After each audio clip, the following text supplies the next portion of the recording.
नमस्कार, मैं हूं मृत्युंजय कुमार झा और कमोडिटी सुपरफास्ट में आपका स्वागत है। और इस वक्त की एक बड़ी खबर आ रही है, ये हम आपको बताएंगे, लेकिन उससे पहले मार्केट का जरा अपडेट ले लें कि इस वक्त गोल्ड में, क्रूड में और मेटल में हो क्या रहा है। तो आप जरा देखिए कि इस वक्त मार्केट जिस तरह से आज हमने देखा था कि सुबह से ही मार्केट में एक एक्शन की कमी दिख रही थी, दबाव भरा माहौल था। गोल्ड इस वक्त हालांकि बढ़ गया है, 221 रुपए ऊपर है। गोल्ड की कीमतों में तेजी दिख रही है, 50,400 के ऊपर। जिगर धर्मसिंह है हमारे साथ बातचीत करने के लिए। जिगर, बहुत स्वागत है आपका। क्या किया जाए सर गोल्ड में आज इस भाव पर? मुझे लगता है कि गोल्ड में वैसे तो काफी रेंज बाउंड मोमेंटम है, बट नीचे एक बेस बनाता हुआ दिख रहा है, 50,000 के ऊपर होल्ड कर रहा है। तो मुझे लगता है कि जो ओवरऑल मोमेंटम रहेगा गोल्ड का वो साइडवेज टू पॉजिटिव रहेगा।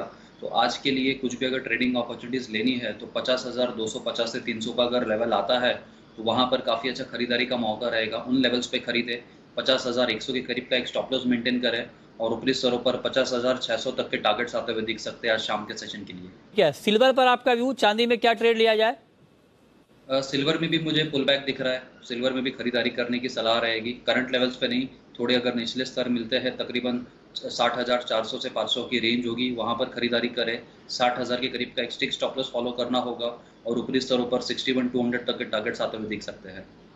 चलिए, ये बात हो गई गोल्ड और सिल्वर की, लेकिन अब इस वक्त की सबसे बड़ी खबर हम आपको बताने जा रहे हैं। और खबर ये है, ये बहुत बड़ी खबर और जी बिजनेस की खबर पे मुहर लगी है।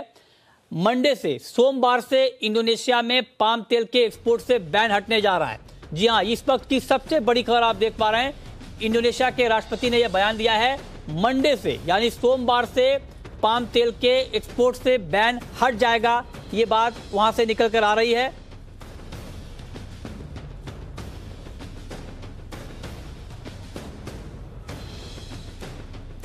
और इस खबर पर हमारे साथ बातचीत करने के लिए अतुल चतुर्वेदी हैं, प्रेसिडेंट हैं एसईए के।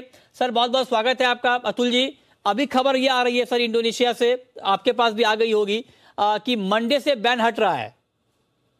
नहीं, मेरे पास खबर तो आ गई है। हाँ, मैं तो यही बोलूंगा, देर आए दुरुस्त आए। हाँ, क्योंकि ये गवर्नमेंट को ही, इंडोनेशियन गवर्नमेंट को भी इस बैन को कंटिन्यू करना एक बहुत ही तकलीफदेह आइटम था। अभी मैं कहीं पढ़ रहा था कि वहाँ पे $400 मिलियन पर मंथ का नुकसान हो रहा था, और इतने ज्यादा वहाँ पे क्या नाम लेबर इन्वॉल्व है इस इंडस्ट्री में, और ये बैन बहुत ज्यादा सस्टेन करना उनके लिए भी बहुत तकलीफदेह कारण तो बन गया था। अच्छा है, देर आए दुरुस्त आए। तो सर, देर आए दुरुस्त आए, हमारे लिए कितना दुरुस्त होगा सर ये अभी का बैन हटना? देखिए, अभी हिंदुस्तान ने बगैर इंडोनेशिया के भी जीना सीख लिया था। अगर अपना 5-5.5 लाख टन का जो इम्पोर्ट इन दिनों हुआ है वो मलेशिया और थाईलैंड से हुआ है। तो मैं समझता हूँ जब इंडोनेशिया का आएगा, इससे बाजारों में थोड़ा बहुत प्रेशर तो डेफिनेटली आएगा। तो जो सप्लाई रुकी हुई थी, और अगर पाम दबेगा तो ये लाजमी है कि और तेल भी थोड़ा बहुत दबेंगे जरूर इसके उसमें क्या सिंपैथी में। तो मैं समझता हूँ ये अच्छा साइन है कि अपने जो वर्स्ट इज ओवर। और अभी वैसे भी आप गर्मियों के माहौल में आदमी तेल वैसे भी कम खाता है। तो ओवरऑल अब समझता हूँ कि जो तेजी का माहौल था वो धीरे धीरे अब खत्म होता जा रहा है। ठीक है, तो आप कह रहे हैं सर कि तेजी का माहौल खत्म होता जा रहा है, गर्मियों का सीजन है, आम का सीजन है, और वैसे भी आम के सीजन में दाल की डिमांड भी थोड़ी कम होती है, थोड़ी तेल की डिमांड भी कम होती है, राइट सर? बिल्कुल सही, बिल्कुल दुरुस्त कहा आपने। अच्छा, ठीक है। अब एक बात अतुल जी, क्योंकि ये बहुत बड़ी खबर है और पिछले हफ्ते भी इनफैक्ट आप लोगों से भी जब बात हुई थी, आप लोगों ने भी ये उम्मीद जताई थी कि बहुत देर तक ये बैन लग के नहीं रह पाएगा, इंडोनेशिया को ये बैन हटाना पड़ेगा। इंडोनेशिया में किसानों ने बड़े पैमाने पर आंदोलन किया जकार्ता में, क्योंकि वहां पर जो पाम फ्रूट का भाव है वो 70% तक बैन के बाद गिर गया था।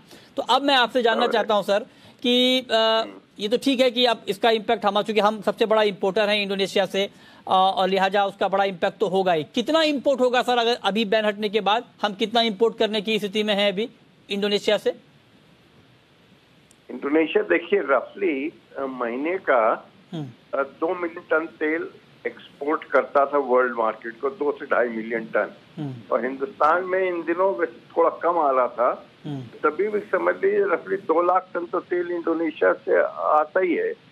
तो 2-2.5 लाख टन तेल आना मामूली बात है। और अब थोड़ा मलेशिया से जो आ रहा था वो थोड़ा स्प्रेड वापस इंडोनेशिया को चला जाएगा, क्योंकि इंडोनेशिया के प्राइसेस जनरली स्पीकिंग ज्यादा कंपेटिटिव रहते हैं। तो मैं समझता हूँ अपना इंपोर्ट तो जितना होना है उतना ही होगा, कोई बहुत ज्यादा नहीं इंपोर्ट बढ़ने वाला इससे।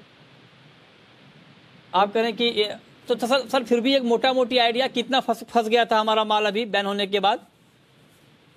मेरे को नहीं लगता कि कोई माल फंस जाता है, क्योंकि जितना अपने को पाम ऑयल चाहिए होता है उतना पाम ऑयल मलेशिया और आयरलैंड से कॉम्पनसेट हो गया रहा। अच्छा। ऐसा नहीं है कि कोई अपने पास पाम की ऑयल की अवेलेबिलिटी में कोई बहुत ज्यादा तकलीफ हुई हो। और अब ये इंडोनेशिया खुल जाएगा तो इसका इफेक्ट भावों में जरूर डेफिनेटली पड़ेगा। तो अवेलेबिलिटी में मैं नहीं समझता कोई बहुत बड़ा तकलीफ हम लोगों ने झेली है। अच्छा। तो हिंदुस्तान में तेल की अवेलेबिलिटी में कोई प्रॉब्लम नहीं रही है। अच्छा, तो आप कह रहे हैं कि सप्लाई में कोई दिक्कत नहीं थी। एक बात सर आपसे और मैं जानना चाहता हूं कि हम लोग प्राइस की बात कर रहे हैं, हम सबसे बड़ा इंपोर्टर हैं पाम तेल का, वो भी इंडोनेशिया से सबसे ज़्यादा इंपोर्ट करते हैं हम। तो अगर सर मोटा मोटी देखा जाए तो पाम का इंपोर्ट अगर बढ़ेगा या पाम के दाम कम होंगे, उसका सेंटिमेंटल इम्पैक्ट अभी सरसों तेल पर, सोया तेल पर, ग्राउंडनट ऑयल पर, सनफ्लावर ऑयल पर कितना पड़ सकता है सर? नहीं, डेफिनेटली अगर अपना पाम का इंपोर्ट अभी जैसे पाम के प्राइसेस थोड़ा प्रेशर में आएंगे एक बार, तो जैसे इंडोनेशिया खुलेगा बात देखिए केएलसी भी 100 पॉइंट नीचे हो गई है, तो वो इफेक्ट तो डेफिनेटली और तेलों में भी दिखाई देगा।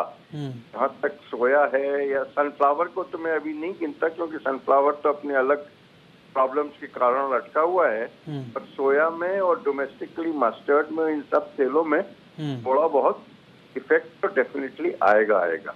पर एक चीज मैं आपके साथ जरूर शेयर करना चाहूंगा, ये सब जो भी आएगा ना, ये बहुत ज्यादा ऐसा नहीं है कि इन तेलों के दाम बहुत ज्यादा घट जाएंगे। ये शॉर्ट टर्म होगा, क्योंकि अभी लोग बाग इंडोनेशिया वापस भागेंगे भी तेल खरीदने के लिए, और चूंकि वहां भागेंगे तो वहां के बाजार भी वापस टिक सकते हैं। ऐसा नहीं है कि बहुत ज्यादा बाजार डूब जाए। ओके, ठीक है। तो ये बड़ी बात आपने बताई। हमारे साथ संदीप बजोरिया भी जुड़ रहे हैं, सीईओ हैं सनविन ग्रुप के, पाम ऑयल पर बहुत डिटेल रिसर्च रखते हैं। संदीप जी बहुत बहुत स्वागत है आपका। सर एक अच्छी खबर, खुशखबरी इंडिया के लिहाज से आई है, जो अभी हमने जी बिजनेस पर ब्रेक की है। ये खबर 23 मई से यानी मंडे से ये बैन हट रहा है इंडोनेशिया में पाम ऑयल के एक्सपोर्ट पर। आपका रिएक्शन क्या है? ये एक डिसीजन जो इनको लेना जरूरी था और इन्होंने राइटफुली लिया है। आज प्रेसिडेंट ने जो अनाउंस किया है और उन्होंने 23 मंडे से इसको हटाने की बात कर ली है। और ये इनके पास तो हमने पहले भी कहा था कि टैंक्स रखने का प्रॉब्लम है, इनके वर्कर्स का, फ्रेश फ्रूट बंचेस का, सबका इशू बन रहा था। बट ठीक है, उनको लोकल मार्केट नीचे लाना था, उसमें वो सक्सेसफुल हो गए हैं और अभी बैन हट गया तो आई थिंक अब नॉर्मल ट्रेडिंग शुरू हो जाएगा दोनों देशों के बीच में। एंड जो बड़ी दिक्कत थी वो अभी दूर हो गई है। और जैसे अतुल जी ने सही कहा कि भाई एक बार प्राइसेस थोड़ी नीचे आई हैं, लेकिन जितने भी लोग वर्ल्ड ओवर ने अभी तेल पाम का खरीदा नहीं था और वेट कर रहे थे बैन हटने का, वो सब लेने जाएंगे तो वो वापस सपोर्ट करेगी प्राइसेस को। बट फिर भी एक मार्केट का फ्लो शुरू हो गया है, कमोडिटी वहां से मूवमेंट शुरू हो जाएगी, तो उससे तो ओवरऑल प्राइसेस पे प्रेशर ही बनेगा इंडिया में। और एडिबल ऑयल की कीमतें जो हैं अभी आप समझ के चलिए, सोया है, पाम है, सनफ्लावर है, तीनों कीमतें का मेरे पर्सनली ख्याल से तो एक बार पीक निकल चुका है।